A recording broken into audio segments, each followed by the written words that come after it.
I'm going to have Ted come up just for a moment, just to tell you very quickly about this book called Saving the Beast that you might be interested in. He's got a few of them up here, so if you want to get one, fine. If you want to get his number or whatever, he can take care of that. Ted, take it away, buddy. Thank you, Gary. Hey everybody, thanks for having me tonight. I really appreciate it. So if you've been listening to Gary, only for the last 2 months, I've been on Mondays, real short segment, 9 minutes from 6:35 to 6:44. Yeah, we were doing like a 9-minute segment about the media, kind of, and of course we were talking a lot about what was going on in the campaign and all of the transgressions that the media kind of committed, all the hoaxes that they. Well, you can't really say that they took the bait, because I think it was more of a willingness that they jumped into it and jumped to conclusions, knowing full well what they were doing.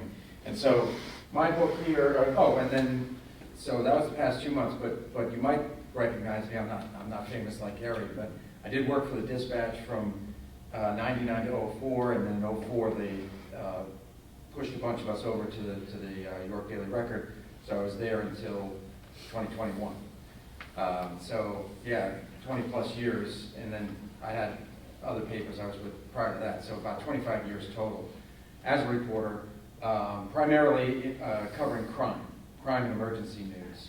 But towards the last maybe 5 years of my career, I started noticing things that were going on in the industry that were not to my liking.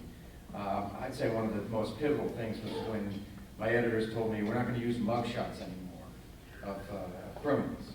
I said, wait a minute.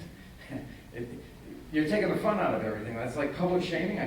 You mean I can't put the, well, people, seriously though, people want to put the face with the name, and I think, and I kind of came up with a phrase that, the public has a right to know, and we have a duty to report those things. They also told me that they didn't want me reporting about things like armed robberies and shootings, kind of the bread and butter of what I was doing, and they told me that, well, we need more of a balance. And I got upset. I said, I am the balance, because you got me on this side. I'm kind of the stuff that people don't necessarily enjoy reading about, but they need to read about, and then you got everybody else on the staff. So there were a number of things like that kind of got me disenchanted with the industry.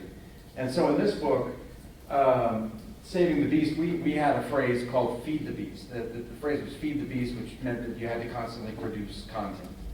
And so in it, I talk about saving the beast because I think we all remember, gathering around the table, eating dinner or whatever, and watching the news, and we believed what we were seeing and what we were hearing. And we all like to do that again, I think.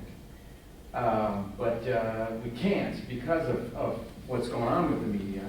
And so I traced the history of how did we get here? How did we get to this point? And then the second part of the book is what's the fallout of that? So we've seen massive layoffs in the media.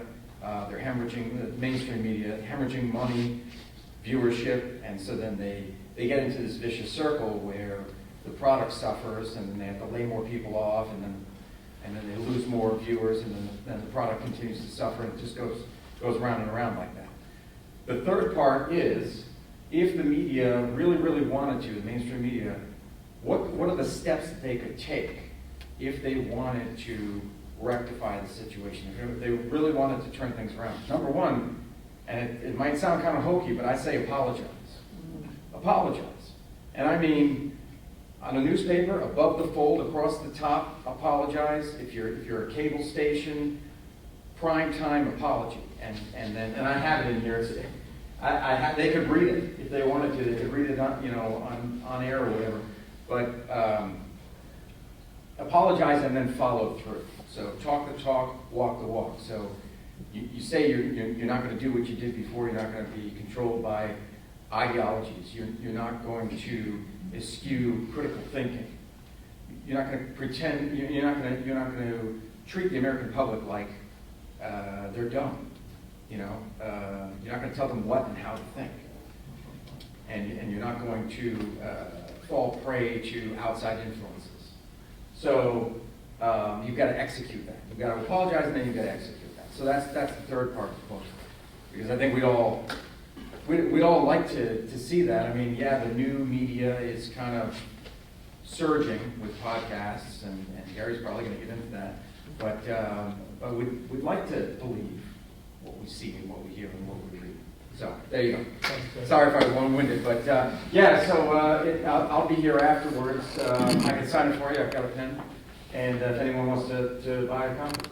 And you get to see the bottom part that says, Saving the Beast, a recovery report reflects on America's broken media and how to fix it. So, great book. You can buy it at any store. He's here tonight, so if you want to get one and have him sign, that's what I'm more than willing to appreciate it. Yeah, thank you. Thanks. Thanks, everybody.